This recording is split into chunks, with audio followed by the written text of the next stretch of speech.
You know, it's interesting that the company... Start again, Roy. Right there. Okay, the company would use this footage and this information about the strike of 34 to convince the worker Sorry, start again.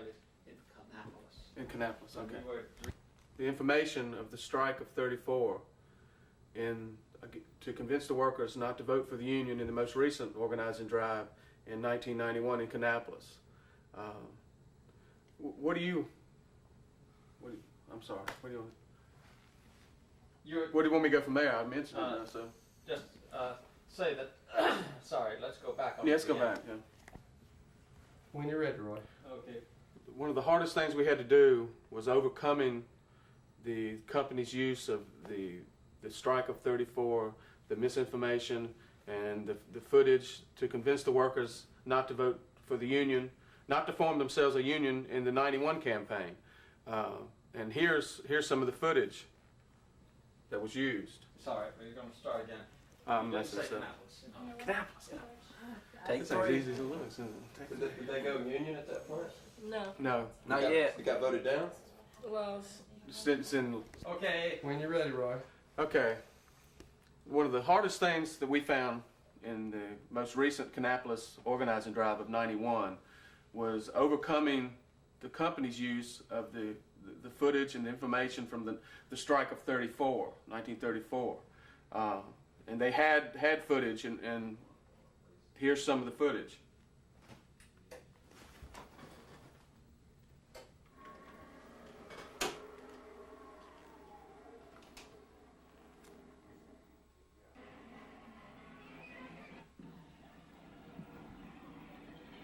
Just react to this and say, well, I know where it is. That's this is Kannapolis, This is my Kannapolis. hometown. That's a rather large mill in Kannapolis, isn't it? Yes, it Yes. is. It's quite large. That's the main plant. Plant 1. Yeah, plant 1. And that's the loop driveway that's in front of plant 1. See, they're unloading the National Guard. Yeah. By the And truckload. you mean that they're using footage almost 60 years old? Yeah, they have these captive meetings where they show the workers film to convince them the union's a bad thing, and they show them some of this old footage from the strike. I mean, from the 34 strike. I mean, anything and everything to convince the workers not that the union is a bad thing. Any kind of film that they could use that portrayed a strike, especially one where there was violence, where they could get shots of cars and trucks being turned over, or maybe fights between people. They use this to intimidate the employees. This is the people coming out of that's not plant 1 now. That's yes, that's plant 1. Yeah, that Excuse was- me, that's still plant that was 1. Gate 1. Yeah, Yeah. coming out of gate 1. Coming off a shift at work. And the National Guard's out there waiting on them. Incredible. And Now, it seems to me that you people ought to be using this same footage yourself, and if you think that's right, you should say, we should be using the same footage ourselves to have people recognize their grandmothers and grandfathers out there standing up to these people. yeah, we should be using this same footage ourselves to convince people that would see this, to see their family here, their grandmothers, their grandfathers, that they were standing up to the mill owners, to the mill, to organize a union, to get things changed within the plant, better working conditions and all. And also to show the people just what kind of lengths the company takes to stop a union drive. Right. This is very interesting. The interesting part about this is I grew up in Kannapolis and have lived there for 35 years, and until last year didn't even know that this film existed or anything about the 34 strike. A lot of, but the company used it. I mean, they used it to show it in a bad light, which to me it shows it in a good light. It shows people standing together, trying to change things, better themselves, to better the conditions within the mill. But the company would twist it all into showing how hard, how futile it is to even try. Well, you would know that the conditions in the mill there and other places in the textile industry where we had that nationwide strike, that conditions must have been pretty bad. for people to have courage enough to strike right in the middle of the Depression when they were having a hard time getting something to eat. But still they did. Conditions were that bad. I mean, the conditions must have been terrible. You know, they show these films to the people. They have to go to these meetings and watch these films, and they're telling the people, "Do you see what's happening? Do you want this to happen to you now? You know, if you join a union, you're not going to have anything but trouble like this." I mean, these workers were brave, courageous American citizens who were only trying to exercise the right they have as a citizen to form a union, and the companies using every means, every underhanded means that they can to beat them down and beat them back. This is good. I wonder how many people in Kannapolis that saw this film could recognize. I know that is something. kinfolk. If they could see this, I mean, really see it without the company's interpretation of it. That's what it's about. Listen to this now. There's a preacher, a woman preacher there, out with a picket line.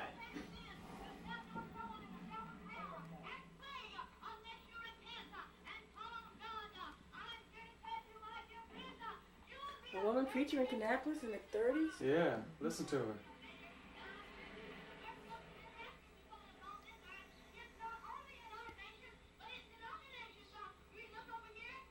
See this machine gun? Look at the machine gun there. Look at the guardsman standing. I mean, he actually has the machine gun pointing at the workers as they're coming. This is so typical. She's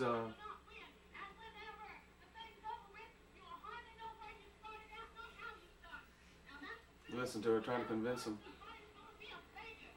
Trying to tell the people, the company's got her telling the people that it's going to be a failure before you even start. Don't start. Don't try to do anything to change things. Just be happy with being oppressed and basically owned by the company. It amazes me that the lengths that companies will go to convince someone, to convince a worker that they don't have to. They don't, it's futile to even try to better yourself, to do anything, to do the right thing. It's amazing how much it's worked. Hold down the sound just a minute. There's so much still anti-union sentiment in the whole area that showing this film basically just, I don't know, just deepens it when someone see this, and I mean it could just contribute very. Well, if you interpret it the way the company would, I mean, they're sitting there showing the film and putting their own interpretation of the events and the actions, the employees. But if you look at it in the terms that we're looking at it, what it should be looked at is that these people were being brave and determined. They were trying to change the working conditions within the plant, the unfair stretch-outs, the workloads, the slave wages. I mean, they were doing the right thing, and they were doing.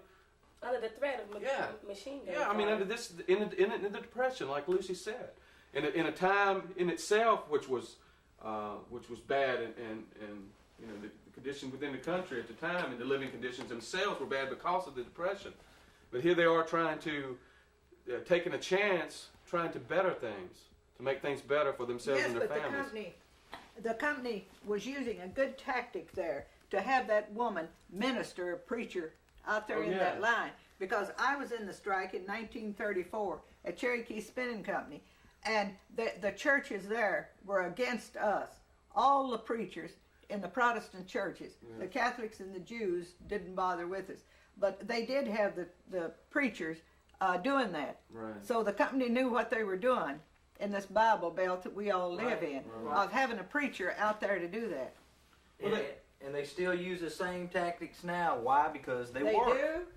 They work. They get the preachers in the communities, especially in Kannapolis this past summer. They put ads in, the newspaper, and some sign on, some have ads by themselves. I mean, they still use some of the same tactics because they're effective. They're subtle. They're subtle ways to convince you that it's futile for you to try to do anything better, to try to better yourself, to make things better. And that's their whole tactic, is convince you that no matter how hard you fight, no matter how hard you try, you're not going to win. And they're using the ministers and the church in more or less words tell you you're going to hell if you join the union. Right. You know, that's the same thing. It's all bad to join the Right. union, but it's not. It's a good thing. I mean, we know that. We wouldn't be here. You know that. You wouldn't fought so hard. Those people on the picket line at that time knew that. Right. I mean, you fought hard as anyone in 1934 to win Right. what you were after. I mean, you were out That's front. right. You were vocal. You were being pegged on the front pages as a communist. Right. You know, that you were some kind of lowly form of life that slunk in under the door to convince people, you know, to go on strike so they would destroy their lives. I mean, that's totally distortion of history, because you were there to make people to be better themselves. You was there to help them. You was trying to help yourself to make things better, because it's a good thing.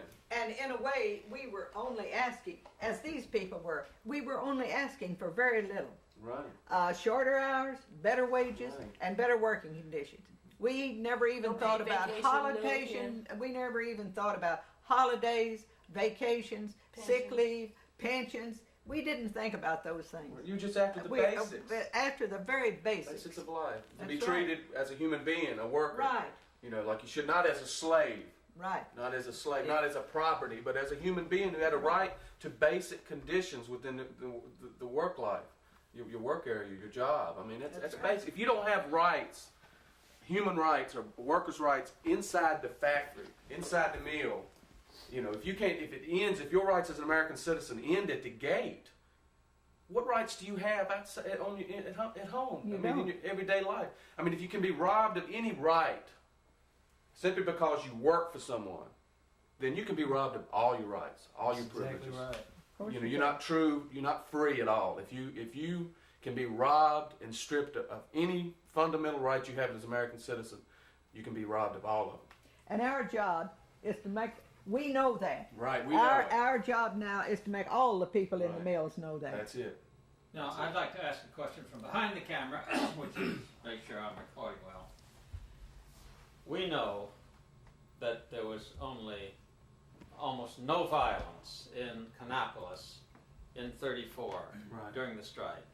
We know that the troops are there because Charlie Cannon called up Governor Eringhouse and said, send the troops over. Right. But I believe that people interpret the presence of the troops there, being there, as an evidence that there was a lot of violence. Right. Could you talk about that? Well, that's so.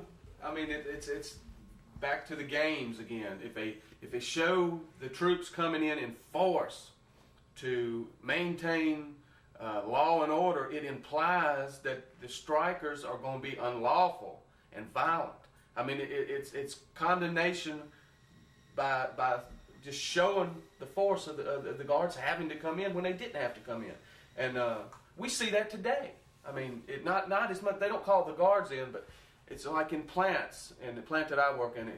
If we're bargaining with the company and we've reached an impasse, or we're disagreeing with the way the bargaining is going, and there's a rumor going around there's going to be a strike at a certain time, you'll go out the gate on your way home, and there'll be 6 or 7 police there, just because there's a rumor of a strike. I mean, even if there's going to be some kind of action or strike, doesn't mean it's going to be a violence. Any kind of laws are going to be broken. So why did they have the right to call the National Guard in 34 and now have the state troopers and the police sitting at the gate just because there was a rumor of an action going to Well, be taken? naturally, your average citizen, just any person passing by that gate and seeing any phase of law enforcement there would think that there is either violence or there's going to be violence when there isn't going to be any. I mean, that makes me so angry, because we as citizens, and worker citizens I like to call it, we're worker citizens, we're union members, but just because we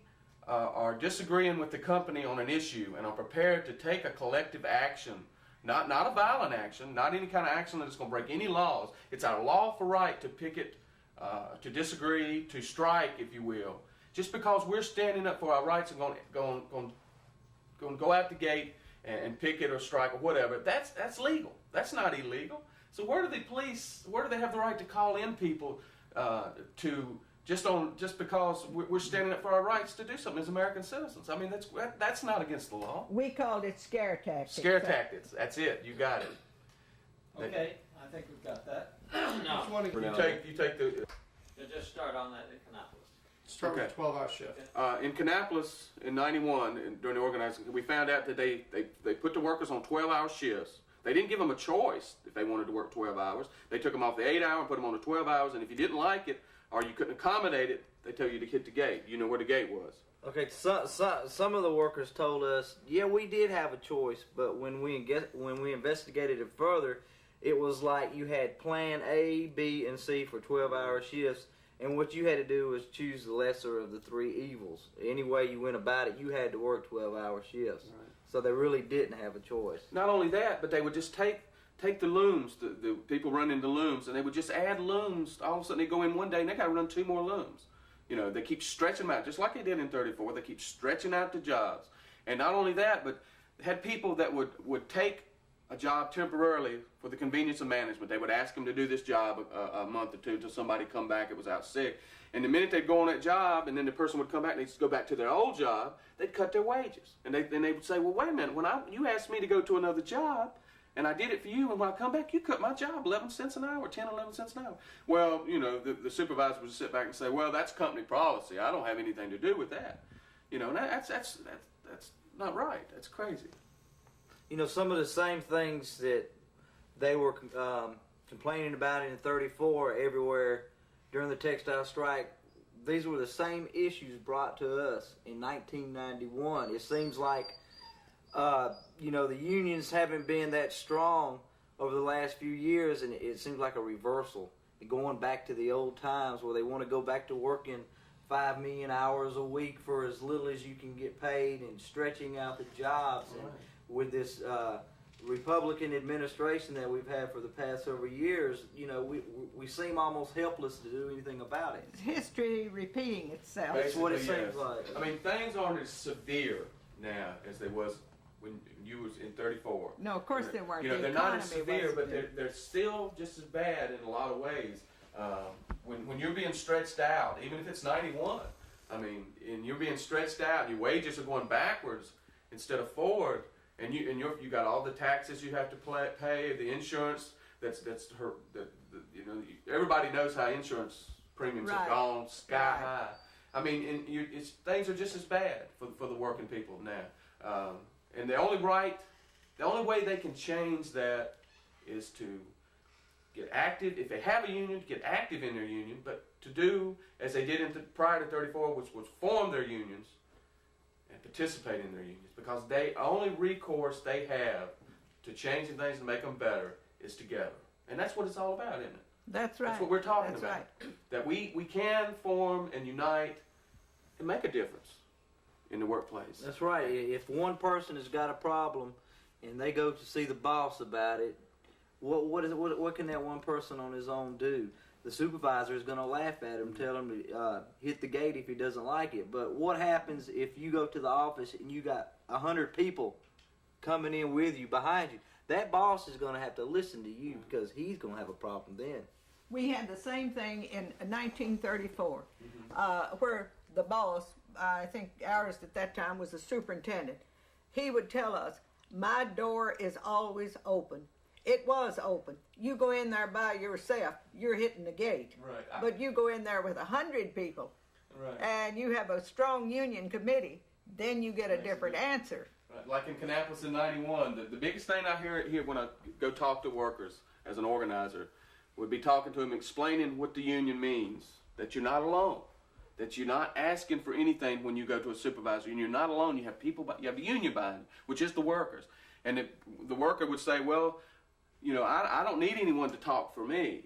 The supervisor tells me, anytime I have a problem, I can come talk to him one-on-one, and we'll get the problem solved. But time after time, you would talk to someone who went through that system that the company wanted, and if they would go in and talk to the supervisor, and a year later, they've heard nothing back from the supervisor about the problem. And if it was a problem that the supervisor knew needed to be fixed and was a bad problem, he would do like you said. He would say, you know where the gate is. I heard the workers in Cannon, in Kannapolis in '91 say that over and over again, that when I go in with the problem, I'm told that if I don't like it, I know where the gate is.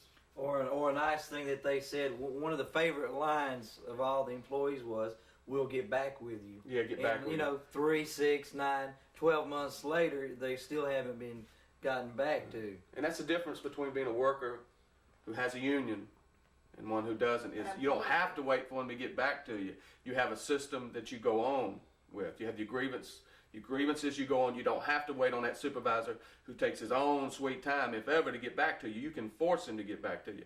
You know, that's what's so great about it. Okay, I would like to hold that. Was it at the front? Was it at the front? No, it's all right. I got that on tape. Oh, thank you very much. You can buy that back, and it cost you one headlight. Okay, we haven't gone back far enough, right? No, that's, yeah. That's good enough. You just want to leave it on. Yeah. Okay, all right. Wait, you want to get the stereo thing on, don't we? No, we're not seeing it. I think it should clear.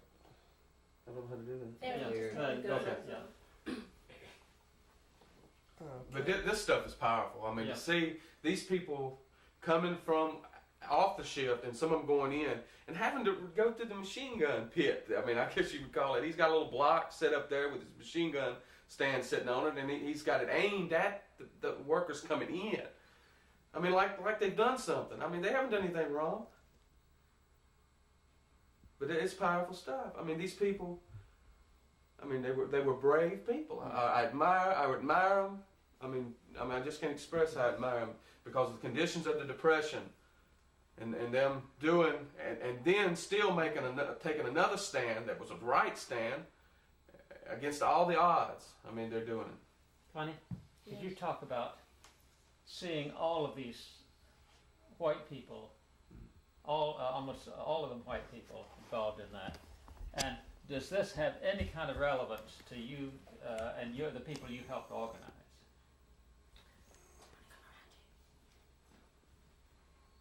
When I look at the footage in terms of particularly not seeing that many African American faces and connecting the relevance to me and my organizing, it's very useful because, once again, where I work, you have to realize that we're a multicultural grassroots Could you organization. hold up that? I think we're going to want to move the camera. Okay. When you're ready. One of the relevances of the footage from the 1934 strike, for me and my work as an organizer for the Piedmont Peace Project in Kannapolis, one of the relevances for the 1934 strike coverage for me and my work is you have to understand that we're a grassroots organization, very progressive, and we try to organize on a multiracial and a multi-class level. And although there aren't many black faces in the coverage, for me, there are a lot of working people. And working people's history is very, very important, particularly in the area where, like I said earlier, prior to 1990, I had no idea that any of this stuff existed. And what it does for me as an organizer is gives me a powerful tool to show people, low-income people, working people, that we did not necessarily take the oppression sitting down, regardless of race, regardless of class, and regardless of gender, that this is a powerful tool. And that's how I see it being helpful for me. Plus, it's a sense of history, and there's a history that we need to reclaim. And once you find out that even though there were conditions, stretch outs, etc., that we did not necessarily agree with now and didn't agree with then, that people did not take it sitting down. We're not cowards. We're not afraid to speak out for themselves. And that's very important in an area that is still very much has the sentiments of company town mentality. People are afraid, very fearful to do a lot of things. And what this shows, it predates everything. In 1934, it shows that we have a legacy. We have something to draw upon. We have something to be proud of. And regardless of race, regardless of gender, regardless of class, we are a proud people, and we need to reclaim that heritage. That's right. Now, Of course, in just one. In the struggle for economic justice, I don't think that a person, whether you're a person of color or not, needs to concentrate on organizing black people or white people. I think that what organizers have to do, and what we do at Piedmont Peace Project, is to organize people. That's right. And that's very important, because I think the 34th strike had a lot to do with economic justice. And still today, economic justice and the distribution of wealth and power is very important and critical in terms of our work. That's right. Yeah, of course, in 1934, in our strike then, of course, we were living in a segregated society. But it never crossed our mind. But what we were fighting for at that time was for all people, particularly in the mills. That's right. We wanted better conditions in the mill. We didn't care what color their skin was. We weren't even thinking about that. We were thinking about getting better conditions in the mills. And then, of course, after the civil rights movement, then you did have black people. And it's working out fine. But what we did in 1934 was for all people.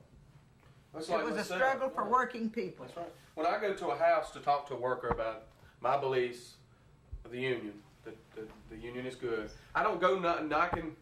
I don't think when I'm going to this door now, is this person going to be black or white? You know, and should I be talking about an issue that affects just the black person or the white? I'm talking to this worker about the union and what I think it means to me. When I'm organizing, that's the way I do it. I'm telling them what I feel is right for myself because I believe it, and what's right about it is standing together as one, as all workers. Let's hold it. Could you? But the mic, I looking at No, me. no, no, no. No mira, no mira. Okay. Okay. Ready? Mm-hmm.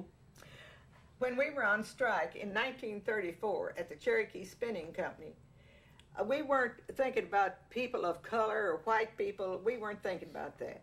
We were thinking about getting better conditions for all workers, particularly those who worked in the mill. We didn't have any black people in the mill then, but we do have now since the civil rights movement, and I think that is good. That's right. And it wasn't our fault that we didn't have black people in the mill at that time. Right. It was just we were living in a segregated society. But our fight was for all people. And since it was a segregated society, it is my opinion that if black people were visible, that when something happened in terms of a line of attack, that black people would be the first ones to be hurt or shot or whatever. So That is I think right. that because of the era, because of the time, because of such deep-rooted segregation and Jim Crow laws in the South, it would have been foolish to have black people in the forefront of that movement. Oh, absolutely. Particularly with it being a strong Klan haven, that particular area That's of the right. country. Right, but today, I mean, when you're organizing, you don't think race at all. Nobody. I don't know any organizer that does or that even considers race in the organizing. You just think worker. You think worker. Yeah, because the labor movement doesn't have a monopoly on race. That's it. it. I think that the labor movement, whether you're mill workers, any type of labor, it has to be for the people, by That's the people. right. That's right. And race should not be the criteria that we judge if we're going to become involved or not. And that's why I don't like to concentrate so much on race, although there are barriers still because of harassment in the area that it's pretty hard to bridge the barriers between low-income blacks and whites. And that's one of the charges of organizers, whether you're a union organizer or community organizers or whatever, is to somehow try to bridge the barriers between people, regardless of their race. Why did you in 1934? Why did you get so involved in it right up front? I mean, what was you feeling then? I mean, 1934 in the Depression, and you jumped right out front. I mean, what strength pushed you to the front? I don't think I was particularly had any particular strengths or was courageous. I was just plain mad. Right. I was mad. That's standing on my feet 10 hours a night. I worked on the night shift. Right. 10 hours a night on a winding machine for 50 hours a week. Right. And getting $8.40. Right. I was just mad about it. That was a week And too. when the organizer, I didn't know anything about unions, didn't know anything about organized labor at all. Right. But when this organizer came to Knoxville and was telling us about it, I was grasping for something. Right. Something. anything would be better Right. than what we had. You knew the system then, I mean, was just totally, you saw it every That's day right. in the mill. That's right. Yeah. In the middle of the depression.